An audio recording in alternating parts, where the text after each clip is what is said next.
O governo fechou 2023 com um rombo primário de mais de 230 bilhões de reais. O resultado divulgado hoje pelo Tesouro Nacional representa o segundo pior da série histórica iniciada em 1997. O resultado só não é pior que o de 2020, primeiro ano da pandemia de Covid-19, quando as contas do governo fecharam com um rombo de quase 940 bilhões de reais. O secretário do Tesouro Nacional, Rogério Ceron, destacou que o pagamento de precatórios prejudicou o resultado. Ao todo, foram pagos quase 93 bilhões por decisões da Justiça. Vinícius Poit, o rombo nas contas públicas chega a mais de 230 bilhões, 230 e um pouquinho, o segundo pior, como a gente disse, desde 1997. Qual o peso dessa informação para o mercado econômico? Podemos ter aí a piora em outros cenários, uma consequência desse rombo nas contas públicas, na sua avaliação? Olha, Leandro, esse peso é muito pesado para o mercado. O mercado, ele baseia-se, ele faz a projeção, né? Os preços eles se ajustam com base em expectativa. Puta, será que vai ter controle fiscal?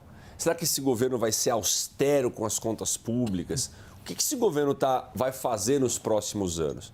E um cartão de visita como esse, Leandro, é muito ruim. É muito ruim. É a regra básica, né? Como o Yuri trouxe algumas regras básicas aí, princípios da economia, né, Yuri? E falou também de plausibilidade, quando a gente vai investigar, vai ver se um fato tem correlação com o outro ou não.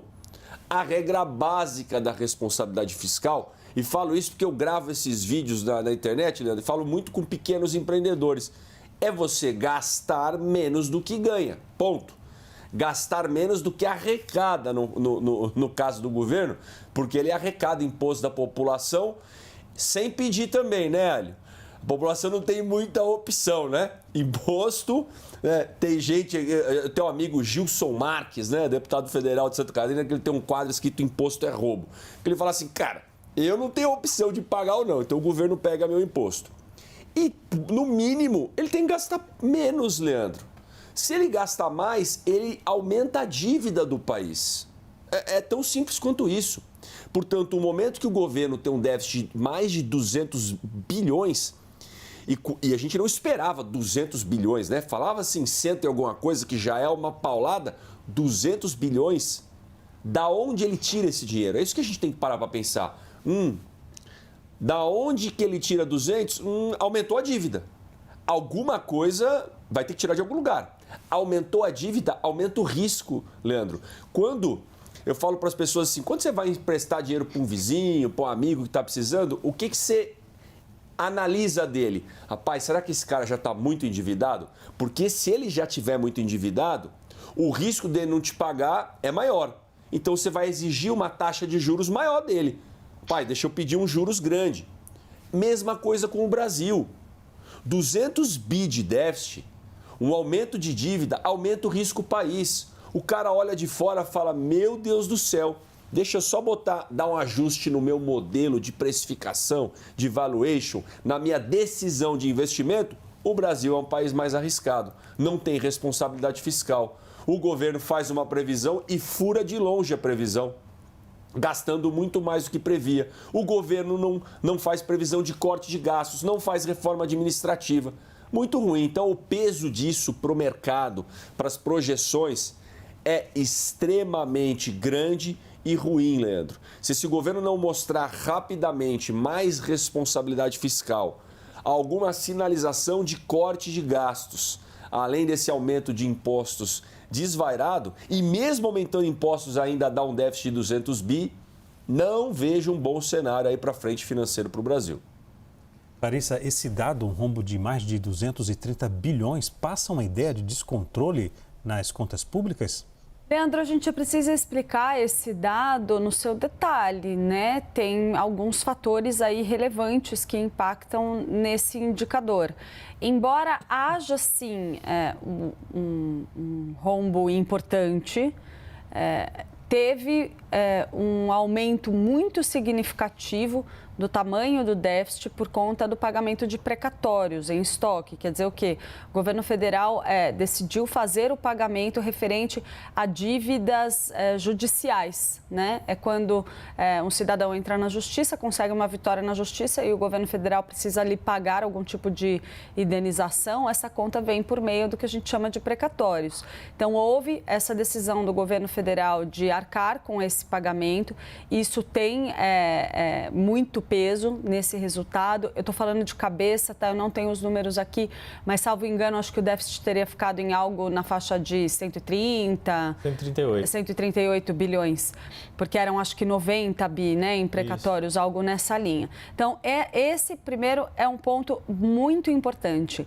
Além disso, a gente teve um cenário econômico aí no decorrer de 2023 em que a arrecadação ficou aquém do que ela era projetada. Então, isso acabou impactando também no resultado final. Mas esse rombo nas contas públicas do qual a gente está falando, ele já era mais ou menos esperado. Quando ele vem com esse acréscimo do pagamento de precatórios, ele traz ali um componente que a gente não pode deixar de comparar, inclusive, com a época de Jair Bolsonaro, né, em que se discutiu a decisão do governo federal de arrolar o pagamento de precatórios durante a pandemia da Covid-19, o que por muitos setores foi entendido como uma espécie de calote. Então, tem esse componente que, às vezes, dependendo da ótica pela qual você enxerga esse número das contas públicas, ele até traz uma certa segurança de que o governo está tentando honrar os seus compromissos, inclusive decorrentes de decisões judiciais. Isso acaba sendo positivo do ponto de vista de segurança com que o mercado enxerga esse indicador. E há, ainda assim, a perspectiva de uma melhoria daqui para frente. Então, esse número não é tão assustador assim para o mercado, Leandro. Hélio, qual a solução para evitar que, ou em 2024 ou 2025, repita esse cenário? Corte de gastos. É justamente o que o governo não quer fazer, Leandro. Nunca pensa em fazer isso. Os governantes só pensam em gastar mais e mais e mais. Aqui a gente teve uma piora dos resultados que eu nunca vi no Brasil, salvo em situações de extrema recessão. Ano passado, você teve um superávit primário de 55 bilhões, se eu não me engano, já depois de pagos os precatórios, que ano passado também teve precatório para burra, não me lembro o número exato, talvez um pouco menos do que os 90 e poucos bilhões desse ano, mas também teve precatório. E esse ano você teve, então, esse déficit de 230. Você teve uma virada de quase 300 bilhões de reais de prejuízo, vamos chamar assim, do governo federal, que aumenta a dívida, como o Poit falou. Então, isso é extremamente preocupante, porque muitos economistas acreditam que as contas do governo têm que ser contracíclicas. O que quer dizer isso? Quando a economia está crescendo, você tem que fazer superávites, porque você sabe que se por acaso vai ter uma recessão inevitável, na recessão você vai ter um pouco de déficit. Então, na média do ciclo, você consegue ter um equilíbrio entre déficits e superávit. A gente está tendo um dos maiores déficits, o maior déficit fora a pandemia da história, num ano em que a gente não tem recessão, porque está havendo crescimento. Então, isso é extremamente preocupante. A gente viu esse filme lá atrás, quando chegou 2014, 2015, que você estava com um aparente equilíbrio das contas públicas e você teve um desastre. E todas essas contas, Leandro, o Poit explicou muito bem didaticamente o que significa, quanto entra no governo, quanto sai, mas isso aqui é antes de pagamento de juros, hein? Não podemos esquecer que ainda tem uma despesinha aí de uns 700 bilhões, 800 bilhões de reais, que não estão nesse resultado aqui. Esse é o resultado operacional, né? Operacional, né? 700 bilhões? Eu entendi mal? Não, você está certíssimo. Bilhões? Bi. Isso, que se soma a esses 230 negativos, ou seja, o negativo é muito mais alto. Então, você veja, tudo isso grosso modo, é compensado por aumento de dívida, como o Poit falou.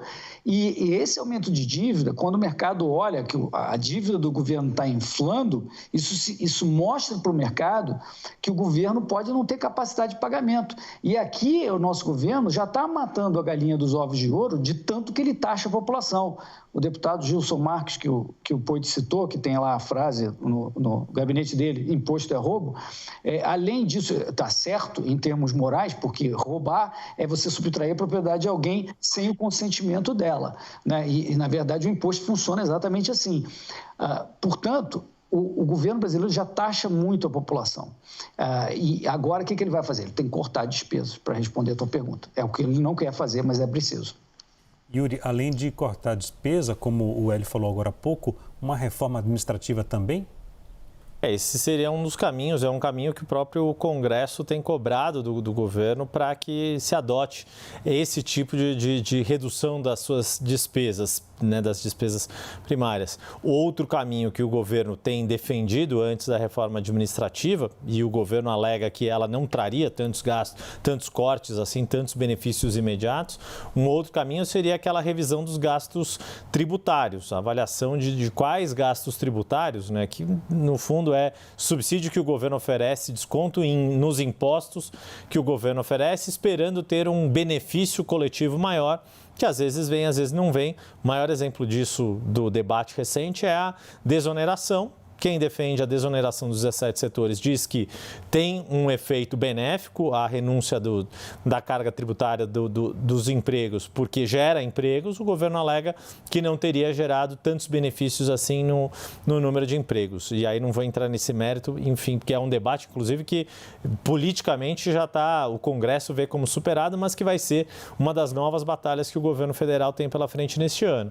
No fundo, o que este dado acaba demonstrando, como a Clarissa colocou, muito dele impactado por esses mais de 90 bilhões de precatórios, daquela PEC dos precatórios aprovada na legislatura passada, se não teria sido ainda um déficit bastante alto, de quase 140 bilhões, 138 bilhões, no fundo isso joga a discussão de que talvez o Estado brasileiro precise aprimorar o seu debate sobre de quem é a responsabilidade por este déficit ou superávit.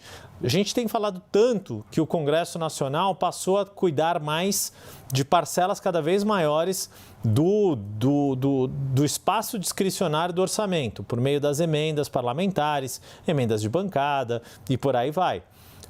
A conta do superávit ou do déficit cai só sobre o governo central e é natural que caia assim. Mas talvez o próximo passo dessa discussão orçamentária seja que ter superávit ou ter déficit não seja só responsabilidade do governo de momento, seja de fato uma política de Estado que tenha continuidade ao longo dos governos e que também passe a ser compartilhada pelo Congresso. Sendo realista, não, a conta vai continuar caindo no governo, missão para Fernando Haddad em 2024. Yuri, primeira-dama, Poit e Hélio, daqui a pouco a gente volta. Obrigado, até já.